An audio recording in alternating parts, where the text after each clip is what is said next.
So I would like to come here today in this safe space, in this safe, open, honest space that we have between each other, you know, and admit that I cracked and I read the Jujutsu Kaisen manga. I had to. See, society has basically molded me and everyone else to binge everything I like. So since I can't binge the anime Jujutsu Kaisen because we only 11, 12 episodes deep, I had to resort to some other material, and the other material is the manga.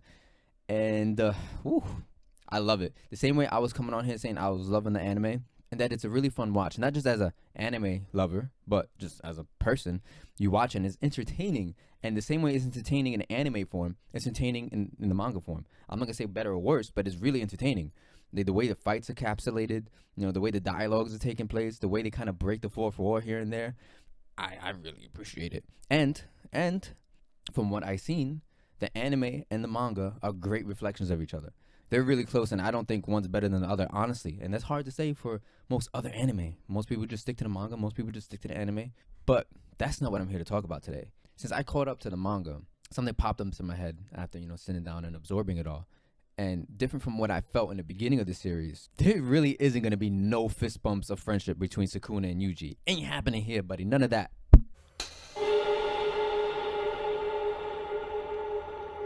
None of that over here on this side. Don't see it coming. And I really thought otherwise before, because let's call a spade here. JJK is a prime example of typical one-on-one shonen, which we can see from a mile away the foundation is built upon and where that comes from. You expect, Jujutsu Kaisen to follow the same route, but it subverts my expectations multiple times and takes the story somewhere where I didn't know the story was going to go. I didn't think the story was going to go. I didn't think it was going to be like this. From my mental aspect, when I first started watching JJK, I was like, okay, to the typical point, Sukuna, being the strongest cursed spirit in the whole, dimension of the series, gets entrapped inside this really strong, not overpowered, but really strong main character. Typical, Oh, okay, carry on. The really strong main character who's just not strong enough yet relies on Sukuna's power on a few occasions in the beginning. Typical. Can you not see where I'm going with this? JJK gave us very typical, generic shonen tropes. I'm making two different points here, both within the same vein, one cascading, leading me to believe in the other. I'm saying, like, Jujutsu Kaisen took concepts we're all familiar with and made it its own thing. And with doing that, my original thought of Yuji and Sukuna is out the window. First diving into Jujutsu Kaisen, I'm thinking, okay, these two are going to be the best of buds eventually, right? No, I don't. I don't see that anymore. And, these guys are not going to be friends. Yuji's not going to be okay sharing himself as a vessel, and Sukuna is not okay with sharing his power with Yuji when he needs it. Sukuna is evil. Yuji's not a clean, shining, bright, never do no wrong hero, but Yuji and Sukuna are never coming to terms. And Yuji tricks us in the beginning of the story because he gives the Sukuna so much, but then it gets to a point where Sukuna's gone. He stops coming out for a long part of the story, and Yuji has to figure it out on his own, and rely on his own powers. There's going to be no fist bumps of friendships come from either side of these guys.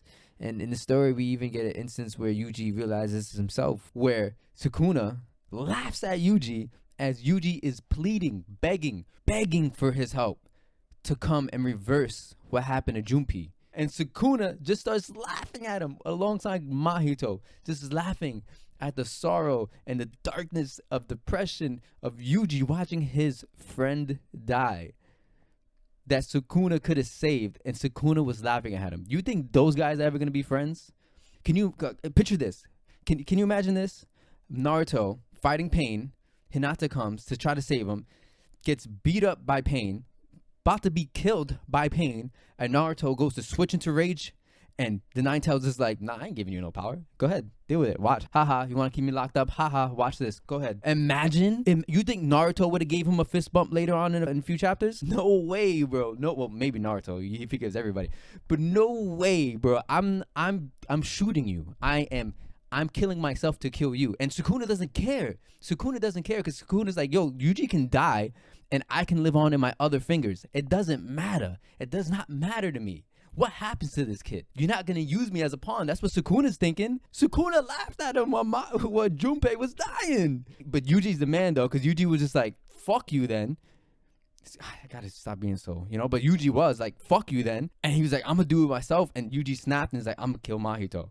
I'm gonna kill you, bro. Without Sukuna, I'm gonna get you, boy. And he didn't want Sukuna's help after that. But it's just that right there. Those little moments that I started to think, I'm like, there's no way. There's really no way that they're gonna ever come to terms and be on equal boundaries as friends with each other and utilize each other's help. This is not happening with this series.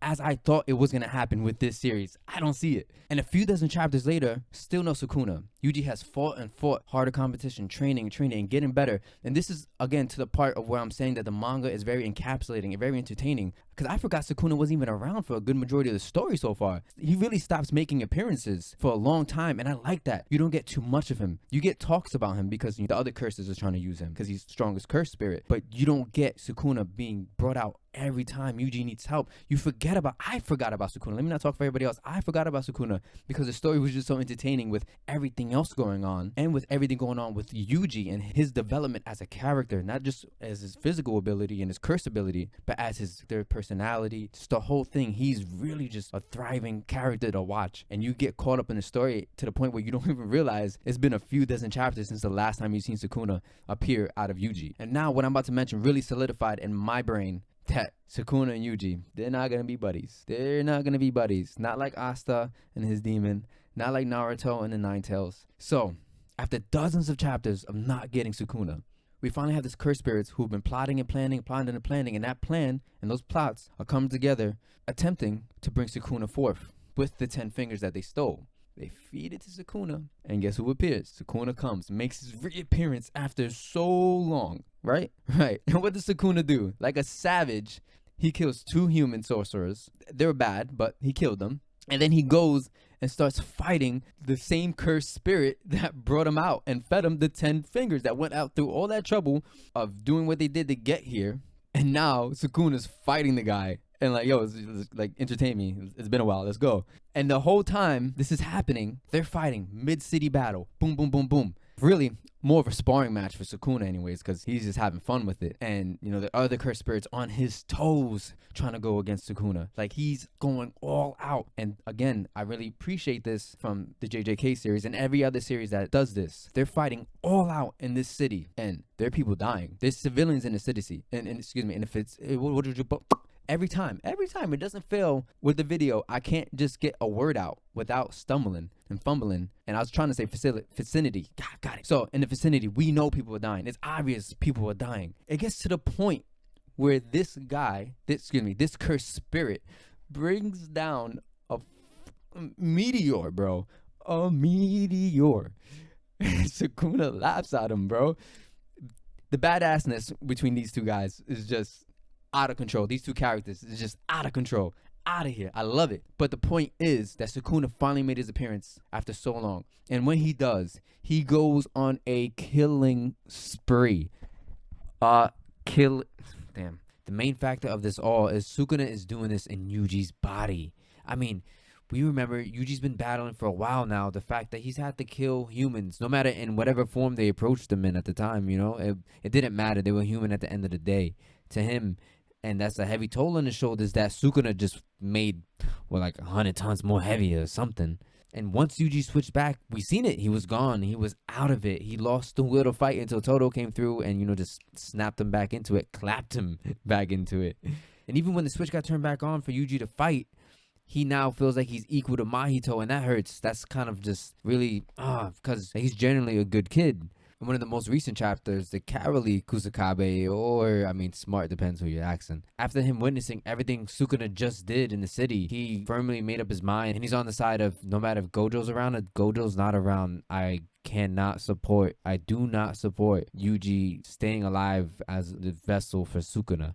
It's too dangerous. He's too unpredictable. Sukuna is way too strong and way too smart to just be left alone like that. And I agree. And I bet if you ask Yuji right now, you put him to the side like, hey, Yuji, I'm pretty sure he'll be like, yeah, I agree with you as well. Let's not have the strongest cursed spirit hanging out inside of me, plotting and scheming and doing whatever Sukuna is doing. So that wraps up my thoughts on what I want to convey through this video. You know, just touching on a bit of why I feel like Gigi's doing great with Jujutsu Kaisen, which gives us, you know, the basic stuff, and switching it up to something that we didn't expect. And that leading into Yuji and Sukuna going somewhere where, I mean, who knows? And that's the fun of it, no? I think so. I think it definitely is. As always, everybody, I appreciate you checking out my video. It's kind of weird saying bye without my face in it, right? I think so. But, you know, got to switch it up every now and then. So, on Valentine, you guys eat some good food, and I'll see you later.